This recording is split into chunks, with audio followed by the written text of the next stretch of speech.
Hi there folks, my name's NovaWing24 and welcome to another little look at the aircraft of early access in Dovetail Games Flight Sim World. So today we are having a look at the Piper Malibu, Malibu Mirage, the PA-46 Malibu Mirage. So a single-engined biz propeller aircraft. So it's not a biz jet, but a biz propeller. It's sort of designed for the business market. It's a dual turbocharged piston engine. So not the turboprop version.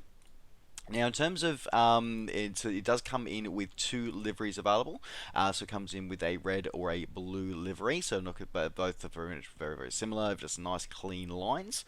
And we're going to be doing this. We're going to be doing this in from Lugano Airport, which is one of the high detailed airports that comes shipping with Flight Sim World.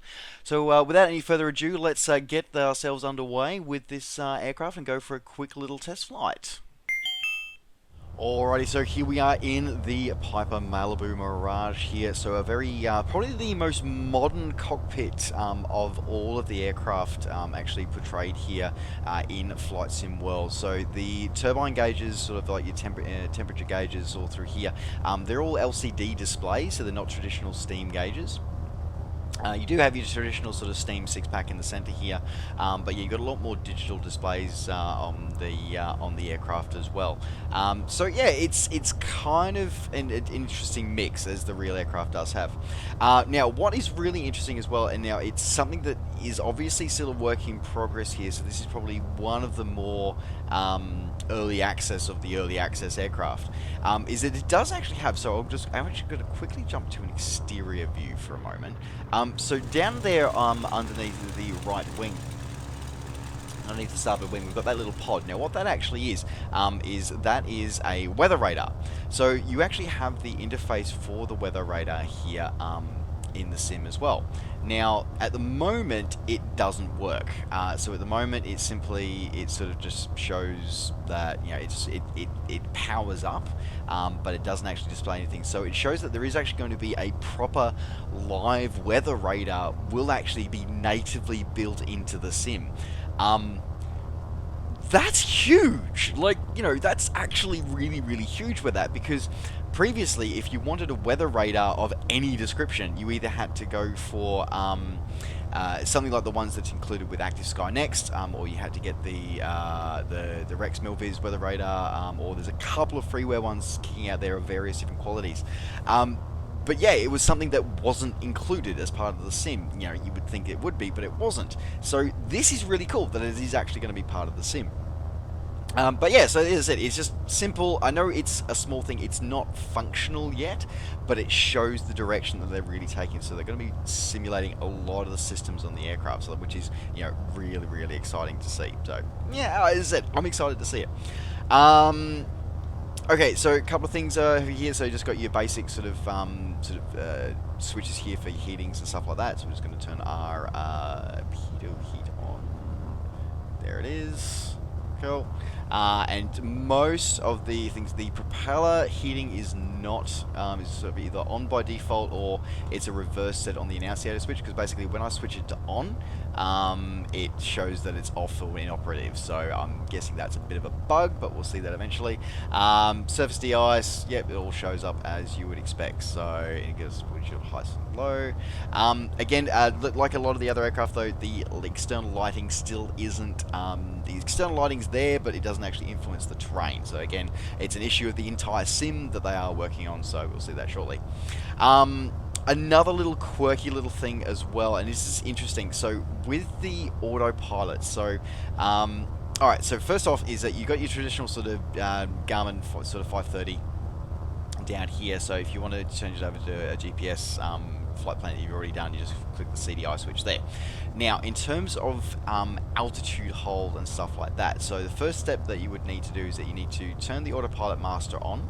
Now, what that does, that brings the autopilot sort of system here alive. Now, this features in a couple of aircraft, and this is a major bugbear of mine, and I think it's a major bug. So you can either do your heading hold or your nav hold. You get your approach, reverse, and then your altitude hold. Now here's the shit thing at the moment that annoys me about it. So if we go altitude hold for a moment, this is a scroll wheel. This is a knob, so you would expect to be able to use a scroll wheel on it. You can't. If you want to increase it, you have to right click. If you want to decrease, you left click. There's no scrolling on this, which is really annoying, just saying. It's only a 3-digit display as well. So you can sort of, so it's annoying, it really is. In terms of where the altitude is displaying, as I said, you get the 3-digit summary there. You also see it there on the actual gauge. There's the yellow marker that actually moves around. So for example, we're setting this one to, if we set this up to 10,000 feet, and that can happen as well, which is annoying. So 10,000 feet, zips around, there you go, done. It does appear to have an extra character go through at the end here, so I think there's a lot of work that needs to go through here.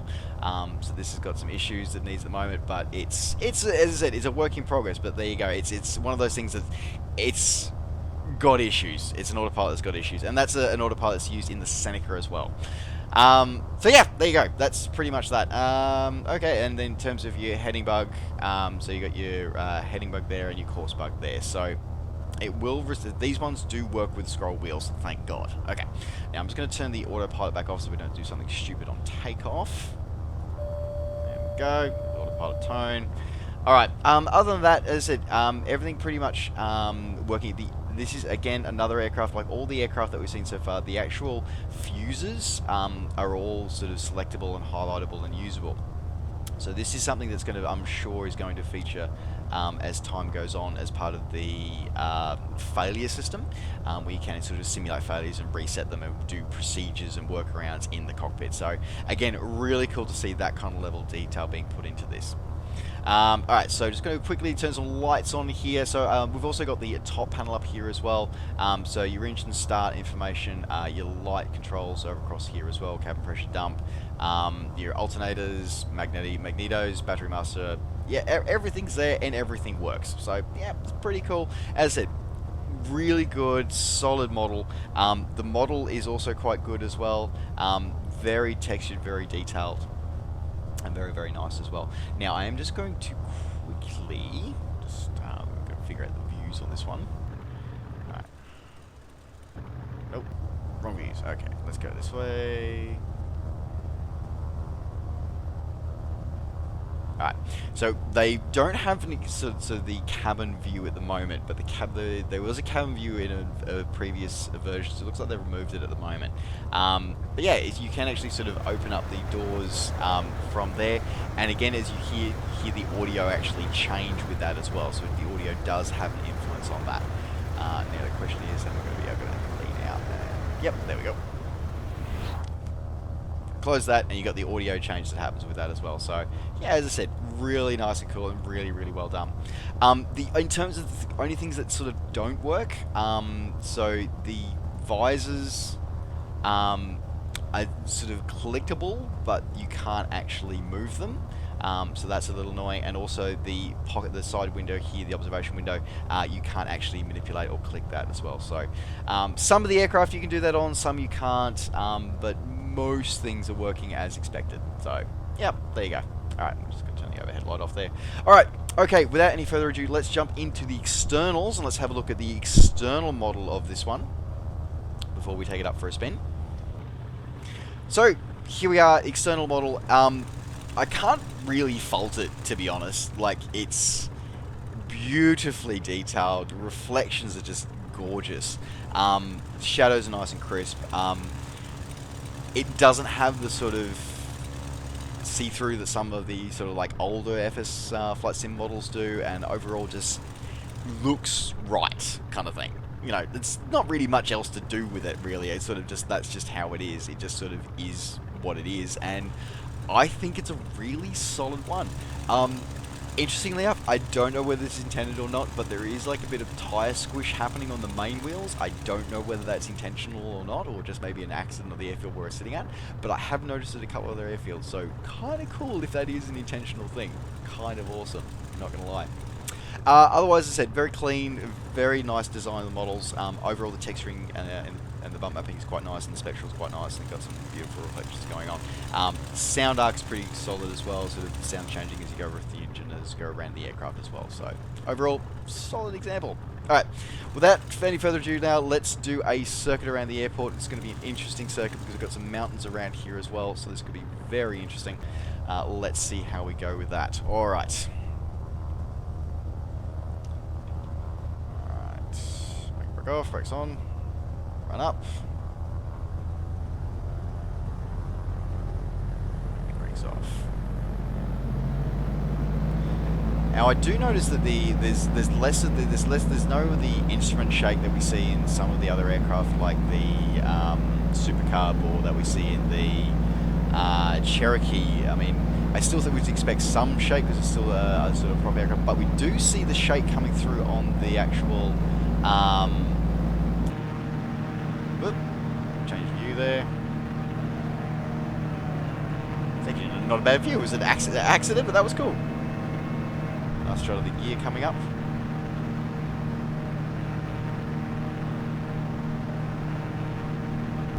Anyway, you do have this nice it's sort of like shake of the windscreen visor. So that sort of vibration of the airframe is being modelled. Just hasn't been sort of pushed over onto some of the gauges yet. So that's an interesting sort of thing to have at the moment. So I'm just going to push that trim down a bit.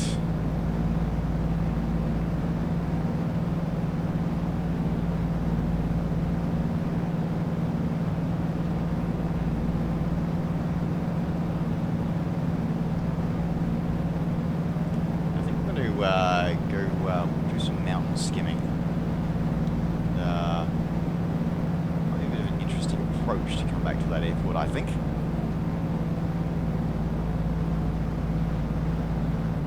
Pitch changes are very sort of appreciated as well. So the sound set of this one has just undergone an update and is quite nice.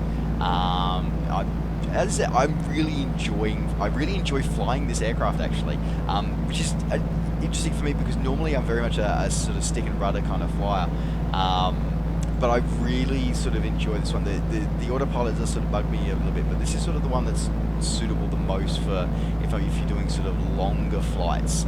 This is the one that you'd be wanting to sort of fly at the moment. This or the Seneca, and I like it as a single engine. I just think it does some good stuff. Alright, so we've got our airfield down there. Go through some of these mountains through here. As I was saying, so yeah, this is this airport is Lima Sierra Zulu Alpha. So this is one of the high detailed airports that ships with the Flight Sim World. I think we're going to go for, we might extend down through this valley and loop around through here. I think might be a good chance to show off some of the scenery as well. Alright, so while we're established on that, got a nice pull on the prop as well. So just got that little bit of pull, so we're sort of just trimming a bit of I just feel like the aerodynamics are definitely a lot better with Flight Sim World than I've seen with default FSX and P3D, that's for sure. X-Plane 11 is probably the closest I've actually seen the aerodynamics on this one. Anyway, so while we're doing that, we said we'll just have a quick look at the exterior. So again, we've got this beautiful clean lines of this aircraft, sort of twin turbocharged piston engine, and as I said, gear nice and tucked up there. It's just a really nice sort of clean aircraft, and the model is a really good quality model as well, and just feels and looks right. So I really, as I said, I really enjoy flying this aircraft. I really enjoy flying the Mirage. I really am. It's just, I think it's one of my favorites. I really think it is.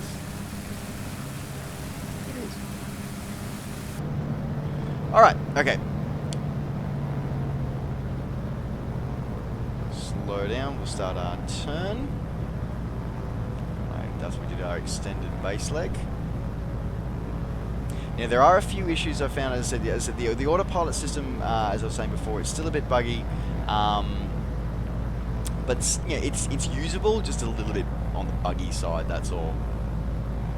So there are a few bugbears with it, and just that whole thing of like, it's a scroll wheel, so why can't I actually sort of scroll with it? Like, why? Why though? I don't understand.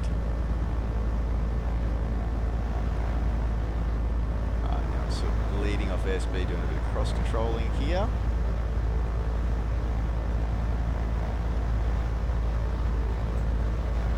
Just bleed some airspeed off.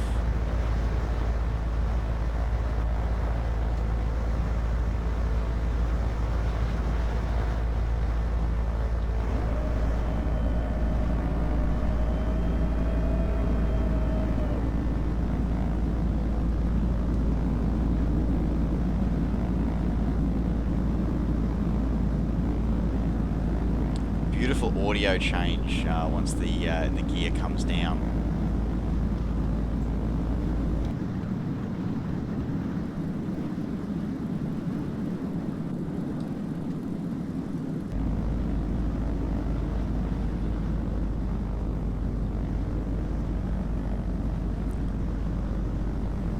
Little left of center.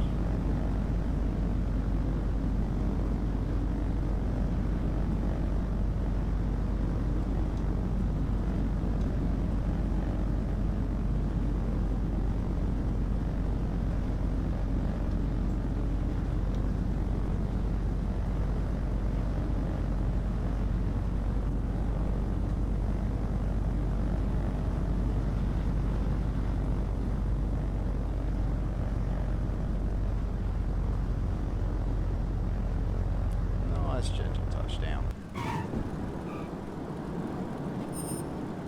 The trees would get in the way of a beautiful shot there.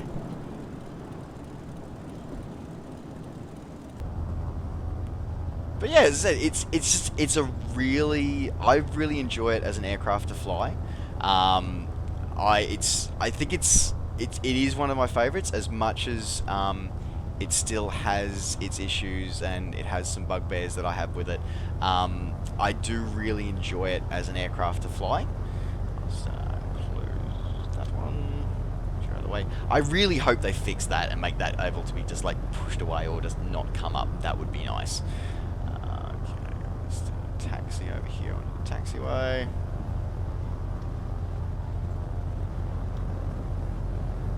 But yeah, as I said, it's got its bugs, it's got its quirks. But I think that overall it's a really good start. And as I said, these are all still early access aircraft.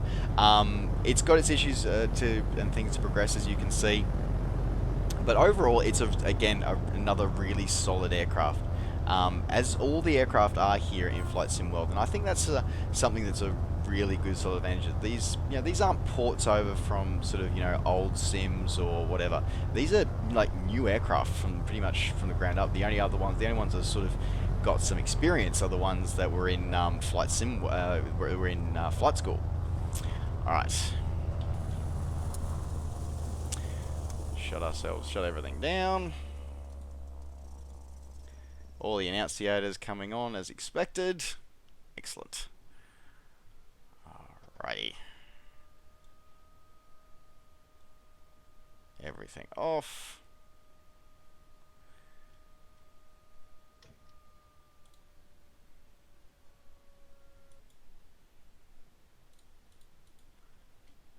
Done.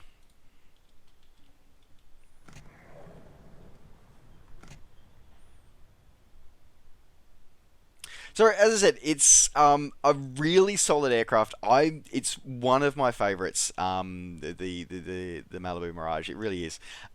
It's quick, it's zippy, and for a piston, it's the closest we got to a turboprop at the moment in Sims. So really enjoying it. As we can see, it is still early access, so it does have its issues. It does have its things that we don't see yet.